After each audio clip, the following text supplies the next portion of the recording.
Salve Bapak Ibu, saudara-saudariku yang terkasihi dalam Tuhan. Aku bernama Stella Wijaya.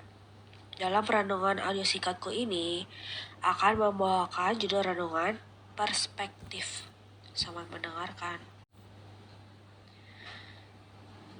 Aku pernah konsul ke konselingnya satu lembaga yang disebutnya Sekinah untuk tanya pendapatnya saja tentang hal-hal yang mau aku tanyakan.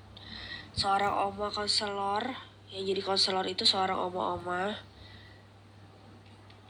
menjawab pertanyaanku dengan sebuah perumpamaan. Kamu lihat Alkitab ini. Alkitab kalau dilihat dari satu sisi sini bagus-bagus ya. Banyak tanda tulisan kitabnya. Tapi di satu sisi lain itu polos, hanya sampul warna merah luarnya saja seperti ini. Posisi Alkitabnya digeser oma itu. Jadi satu Alkitab itu bisa dilihat dari banyak segi, ya kan? Nah, aku pun tergerak untuk membuat tulisan renungan tentang perspektif ini setelah konseling beberapa tahun yang lalu. Renungan ini bukan dibuat oma itu dan bukan dari hasil pembicaraan konselingnya itu, tapi aku buat dari permenungan pribadiku. Bagaimana kita bisa melihat segala sesuatu dalam hidup sehari-hari kita dengan cara yang berbeda, sudut pandang yang berbeda. Sudah pernahkah kamu coba hal ini? Ayo coba kita sama-sama. Jadi ada satu peristiwa. Ntar beberapa lama setelah peristiwa itu diucapkan, aku bilang jeda dulu untuk kalian mikir. Jadi ntar kita bahas tentang peristiwa itu ya. Let's start. Yang pertama, ada seorang bapak punya 10 orang anak. Semua anaknya sudah sukses, kaya. Ada yang sudah menikah, ada yang punya anak.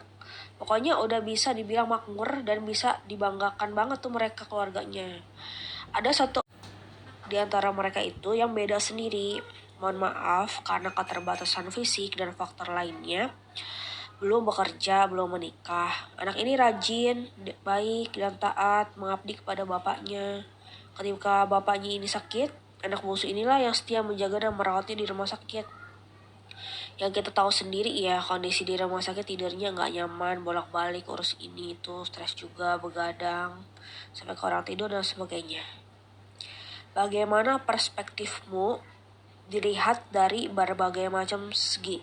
Yang pertama, dari sudut pandang kamu sendiri. Yang kedua, dari sudut pandang kebijaksanaan.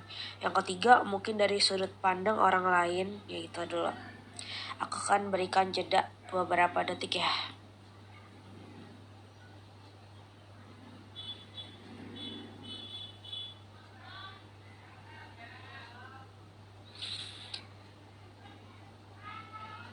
Ya akan aku bahas sekarang ini ya. Nanti kita selanjutnya bisa renungin macam-macam peristiwa yang bisa kita pilih masing-masing untuk dibahas di grup juga bisa, ya kan, didiskusikan gitu. Dari permenungan peristiwa yang tadi ya. Di mata bapak ini, anak yang mungkin kurang diakui dan dianggap sebelah mata oleh orang lain, tidak demikian cara pandang sang bapak ini. Anak ini sangat disayang, malah mungkin yang dianggap sangat berjasa. Anaknya ini taat, setia, selalu hadir di saat yang tepat, di saat sulit, dan saat sakit. Bapak ini merasakan pertolongan anak ini sangat berarti. Anak ini sungguh spesial dan memiliki kesan istimewa di mata sang bapaknya ini.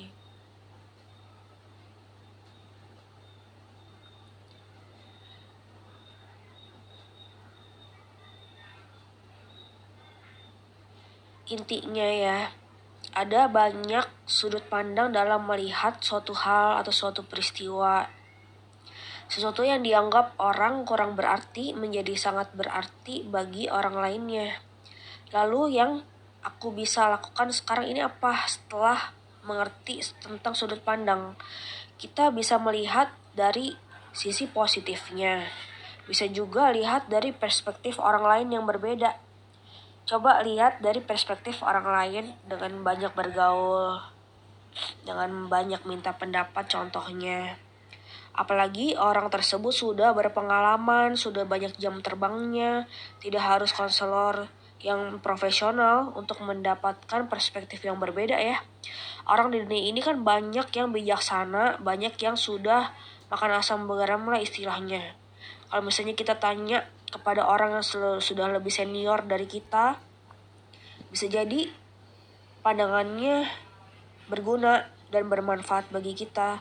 Bisa juga dari perspektif rohani. Bisa juga dari perspektif saudara-saudara kita, ya, orang-orang terdekat kita.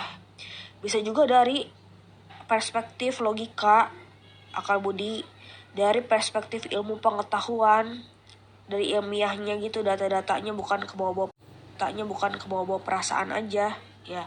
Bisa juga dari perspektif hasil permenungan, meditasi perenungan dari hati kita, suara hati nurani kita bagaimana.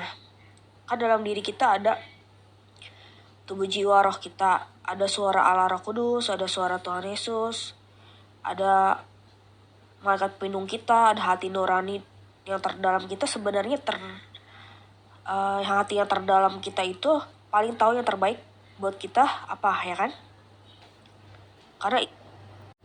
Karena ia yang betul-betul mengetahui, mengenali siapa diri kita. Jadi penyelesaian masalah yang terbaik juga gitu. Yang paling seru sekali adalah jika tingkat keimanan kita sedemikian rupa, semakin tinggi levelnya, dan bukannya aku bilang tahap kesempurnaan gimana, enggak. Tapi seperti seolah-olah kita melihat dari sudut pandang surgawi, dari sudut pandang Tuhan. Itu yang paling tinggi sekali tuh nilainya. Sudut pandang Tuhan itu mahal sekali dan tidak sembarangan orang bisa mencapai hal tersebut. Nah, kalau misalnya kita sudah bisa mengolah diri kita dengan mencari berbagai macam perspektif, kita bisa ketagihan loh. Dan ketagihan apa? Bukannya tentang hal-hal sehari-hari itu kita anggap gimana, remeh apa, sekali untuk dilalui kesulitan segala bisa langsung dapat jalan keluar, bukan. Tapi ketagihan untuk merenung, ketagihan terus mencari kebenaran, dan ketagihan untuk terus mencari yang seharusnya, yang idealnya dari hal rohani gitu ya, yang baiknya, sudut pandang yang ideal dari kebijaksanaan itu bagaimana. Nah, kalau misalnya kita sudah tahu hal ini, sekarang apakah cara pandang kita terhadap penyakit jadi berbeda? Apakah cara pandang kita dan reaksi terhadap perkataan teman, terhadap orang yang menyebalkan jadi berbeda? Atau lebih bijaksana dalam menanggapinya? Perspektif kita bisa semakin berubah, bahkan melihat status teman di media sosial, kita menanggapinya dengan lebih berbeda lagi.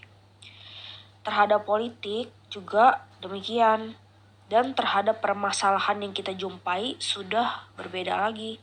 Istilahnya masalah kita sehari-hari ini gak sebanding apa gimana juga dari masalah masyarakat yang luas, masalah sekarang yang dihadapi di tengah ketidaktentuan dunia ini. Apakah kita masih terus belum menyelesaikan, maksudnya belum ketemu titik penyelesaian terhadap masalah kita sendiri, sedangkan yang dihadapi di luar sana dunia ini sangat amat keras ya. Aku sendiri udah pernah mencoba mengolah pemikiran aku. Ini asik sekali dalam mengolah pikiran seperti ini ya. Dari perspektif rohani, perspektif orang lain. Aku pun turut menyadari menemukan bahwa hanya punya perspektif dari diri kita sendiri kurang lengkap. Karena terbatas, pikiran kita suka mentok dan kurang luas gitu cara berpikirnya. Dengan semakin merenungkan lebih dalam lagi, kita akan menemukan kebenaran. Dan kebenaran itu akan memerdekakan hidup kita. Ya, betul, kebenaran itu adalah Yesus sendiri. Bila menggunakan perspektif yang baru dan benar, betapa segalanya menjadi menemukan semakin indah. Segala sesuatunya ada nilai seninya, ada makna lebihnya. Dan juga kemudahan, kekuatan dalam hidup ada juga. Jadi ada penyelesaian di masalah sehari-hari. Pokoknya ini perspektif ini sangat membawa pengaruh yang baik. Jangan terpengaruh perspektif yang negatif dari orang yang salah ya. Cari contohnya dari orang yang baik. Kita perlu ingat bersama hidup itu dinamis. Yang kita tahu gak selamanya suka, senang-senang terus, gak selamanya duka. Susah terus dan sulit terus. Banyak sekali segi yang harus kita lalui dengan penuh syukur, dan banyak sekali segi yang kayak pemetaan. Kini kita sudah bisa melihat penyertaan Tuhan dan pertolongan Tuhan yang indah.